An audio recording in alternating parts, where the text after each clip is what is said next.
கர்த்தர் அதிசயங்களை செய்கிறார். ஊழியங்கள் வழங்கும் ஜீவ வார்த்தை. இந்த நாளிலும் கர்த்தருடைய ஊழியக்காரர் உங்களை வரவேற்கிறேன், வாழ்த்துகிறேன். இயேசுவின் நாமத்தில் உங்களை ஆசீர்வதிக்கிறேன். இயேசுவின் நாமம் வல்லமையுள்ள நாமம். இயேசுவின் நாமத்திற்கு முன்பாக முழங்கால் எல்லாம் முடங்கும். வானத்திலே பூமியிலே இயேசுவின் நாமத்திற்கு ஒத்த நாமம் ஒன்றுமே இல்லை. அவருடைய பேரில் அவ்வளவு வல்லமை இருக்கிறது. அவரை நாம் அறிந்திருக்கிறோம், அவரை ஆராதிக்கிறோம். நமக்கு பெரிய காரியங்களை செய்வார். சோர்ந்து போகாதீங்க. அவரால் எல்லாவற்றையும் செய்ய முடியும். மந்திரம், தந்திரம், சூனியம் ஒன்று அவருக்கு முன்பாக நிற்காது. எல்லாற்றையும் நிர்மலமாக்கி போடுவார். அவர் பெரிய காரியங்களை செய்வார். இதனால ஜீவார்த்தையின் வசனம் சங்கீதம் 25:5. உம்முடைய சத்தியத்திலே என்னை நடத்தி என்னை போதித்தருளும். உம்முடைய சத்தியத்திலே என்னை நடத்தி என்னை போதித்தருளும். அவருடைய சத்தியத்திலே நம்மை நடத்துகிறவர். அவருடைய சத்தியத்தின் பாதையில் நடத்துகிறவர். வேத வசனத்தின் பாதையில் நம்மை நடத்துகிறவர். இந்த பரிசுத்த வேதாகமத்தில் எழுதப்பட்ட வேத சத்தியங்கள் இருக்கிறது அல்லவா, அது நம்முடைய கால்களுக்கு, நம்முடைய பாதைக்கு வெளிச்சமாய் இருக்கிறது. அது விளக்காய் இருக்கிறது. சத்தியத்தை அறிவீர்கள், சத்தியம் உங்களை விடுதலையாக்கும். சத்தியத்திலே நடத்துகிற ஒரே ஒரு ஆண்டவர் இயேசுதான். வேற எங்குமே சத்தியம் இல்லையே.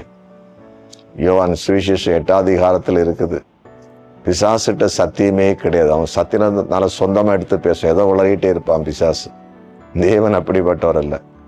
சத்தியத்தை நமக்கு வச்சிருக்கிறார். கட்டளைகள், கற்பனைகள் எல்லாம் நமக்கு வச்சிருக்காரு.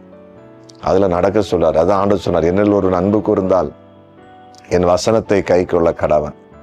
ஏசப்பா ஒருவர் தான் இந்த உலகத்துல தாயும் தகப்ப நமக்கு அட்வைஸ் பண்றாங்கல்ல, அதே மாதிரி நல்ல ஆலோசனையை கொடுத்து நம்மை நடத்துகிற ஒரு வேதத்தின்படி, சத்தியத்தின்படி நடத்துகிற ஒரே ஒரு ஆண்டவர் இயேசு தாங்க. அவரை நீங்க ஃபாலோ பண்ணுங்க, மறந்துடாதீங்க. அதான் ஆசீர்வாதம். நமக்கு ஆண்டவர் மேல ஒரு பக்தி இருக்கலாம். பக்தி மட்டும் போதாது.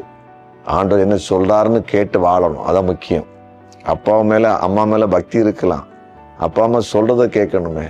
வெறும் பக்தி மட்டும் போதாது. அப்பா நீங்க தான் எனக்கு ஆண்டவர், அம்மா எனக்கு ஆண்டவர், காலை தொட்டு டெய்லி வணங்குறேன்னு வணங்கலாம்.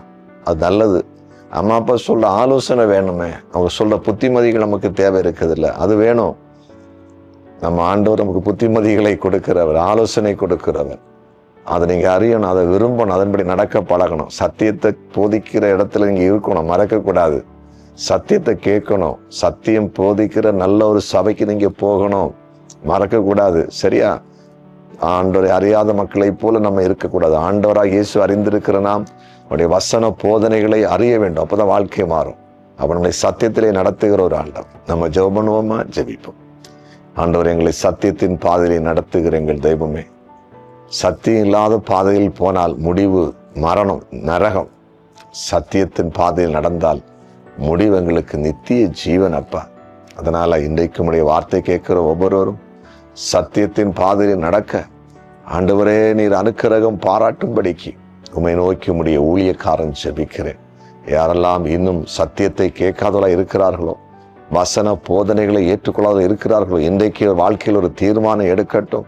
நல்ல ஆவிக்குரிய சத்தியங்களை, போதனைகளை கேட்டு நான் வாழ்க்கையிலே ஆசீர்வாதமாய் மாறுவேங்கிற தீர்மானம் எடுக்கட்டும். ஆண்டவர், இன்றைக்கு பிறந்தநாளை காண்கிற எல்லாரையும் ஆசீர்வதியும். திருமண நாளை காண்கிற குடும்பங்களை வாழ்த்தி ஆசீர்வதிக்கிறேன்.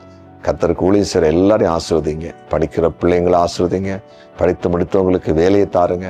தொழில் வியாபாரம் செய்கிற எல்லாரையும் ஆசீர்வதிங்க. நீர் ஜெபத்தை கேட்டு நன்றி. இயேசுவின் நாமத்தில் பிதாவே, ஆமென்.